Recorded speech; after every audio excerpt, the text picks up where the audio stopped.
गौस पाक ने ना 100 घोड़े, मुल्ला अली कारी ने लिखा 100 घोड़े गौस पाक ने इकट्ठे खरीद लिए, खरीदे भी जरा अरबी नस्ल के। तर्जमा करा अज तक की बनता है इस गल का, यानी 1.25 करोड़ वाली पजारो तो भी 100। बड़ी मुश्किल में नहीं आ जाते देखने वाले। दसो मौलवी साहब का की काम है, इनियां गड्डियां कट्ठियां वो है गल। तो गौस पाक ने 100 घोड़े इकट्ठे ही, यहाँ एक रवायत है कि 50 घोड़े अरबी नस्ल के महंगे। उस दौर में वही अरबी नस्ल के घोड़े कमाना वही था जो आज आपके यहाँ ना लैंड क्रूजर कमाना है। एक गौस पाक का मुरीद था, तो एक शख्स से कहने लगा चल मैं तुझे अपने पीर साहब से मिला के लाऊं। मुल्ला अली कारी ने इसको लिखा है। तो वो कहने लगे मैं नहीं जाता पीरों के पास। उसने कहा चल तो सही, ले आया। पहले दिन दाखिल हुए तो गौस पाक के अस्तबल में 50 घोड़े बंधे हुए। पहला ही शिकवा, कहने लगा यार गुस्सा ना करना। यही होती है ना बातें, स्टाइल भी यही होता, गुस्सा ना करना। वैसे एक घोड़े से भी काम चल ही सकता है। आपको पता है ना, बड़ा बड़ा लोगों को याद आता है गरीबों की बच्चियां और फलानी शय और गरीब और ये बड़ी बड़ी चीज़ें याद आ, उसको भी याद आ। गुस्सा ना करना। मैं अब उस बेचारे के पास जवाब भी कोई नहीं था कि हजरत साहब बात तो ठीक ही है, लेकिन जब आप किसी के हाथ पे बैत कर लेते हैं ना, फिर आपका इन कहानियों में उलझना बनता नहीं। फिर आज ये तो बातें पहले की थी ना, सोचते पहले तो बात हो गई, अब तो अमल करना है।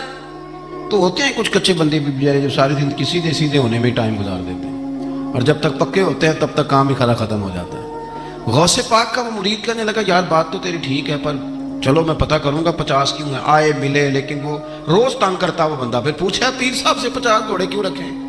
फिर पूछा पीर साहब से। ये उस शख्स ने लिखा है जिन्होंने मिशकात की शरह भी लिखी है। मैं सूफी दरवेश की बात नहीं कर रहा, एक मुहद्दिस की बात कर रहा हूं जिन्होंने बात लिखी है। फरमाने लगे वही बंदा एतराज करने वाला बीमार हो गया, जिगर में कोई ऐसी तकलीफ हुई कि बगदाद के सबसे बड़े तबीब ने कहा कि तेरा इलाज सिर्फ एक सूरत में मुमकिन है कि अरबी नस्ल का घोड़ा हो, उसे ज़िबा करेंगे, उसका जिगर निकालेंगे, वो तुझे खिलाएंगे दवाई में, और 50 घोड़े होंगे तो ठीक होगा। अब मसला जब यहाँ तक पहुँच गया तो मरता क्या ना करता। फिर अपने संगी से कहने लगा चल पीर साहब के पास। उसने कहा मैं नहीं उठ जाना। उसने कहा नहीं तेरी मेहरबानी, तू कोई किसी और चीज़ पे बेहतर, अल्लाह का वास्ता। वो मानेंगे ही नहीं। उसने कहा पैर पकड़ूंगा, मैं मिन्नत करूंगा, मैं खुदा रसूल के वास्ते दूं, एक दफा चल वरना मर जाऊंगा। अब मरने वाला बंदा क्या करे जब मौत सामने नजर आए। तो गया गौस पाक के पास और कहता सारे रास्ते सोचता गया कि पैरों पे सर रखूंगा, पगड़ी उतारूंगा, ये करूंगा, मिन्नत करूंगा, माँ की बात सुनाऊंगा, अपनी बहनों का वास्ता दूंगा, बड़ा कुछ करूंगा, हुजूर आ उसके सदके मान जाए, छोटे बच्चों की बात सुन। सारे रास्ते तैयारी करता गया, लेकिन जब गौसे पाक जिलानी की डेवड़ी में कदम रखा तो शेख अब्दुल कादिर जिलानी देख के मुस्कुराए। फरमाने लगे और यार तुझे बड़ा शिकवा था मेरे घोड़ों पे। असल में ना तो एक दिन मेरी गली से गुजर रहा था, मैंने तेरे माथे पे नजर डाली तो समझ आ गई तू बीमार हो जाएगा और तेरा इलाज भी 50 घोड़ों से होगा। मैंने 50 क्या करने थे, मैंने तो तेरे लिए मंगा के रखे हुए। कुछ तो मजबूरियां रही होंगी, यूं ही कोई बेवफा नहीं होता।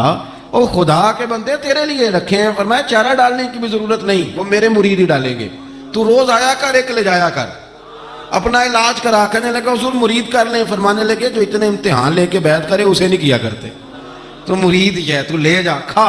और अपना आज तक लोगों को बदगुमानियां होती हैं, और जो अमल करने वाले थे, अल्लाह वालों की बात मानने वाले थे, वो बात मान के दर्जात भी ले गए, और जो कहानियों में थे वो बेचारे आज तक कहानियों में हैं। अभी तक उनके अलजबरा और हिंदसा का रिजल्ट कोई नहीं आया, अभी तक यहाँ कहानियाँ। इन बुजुर्गों की तालीमात पर अमल करें।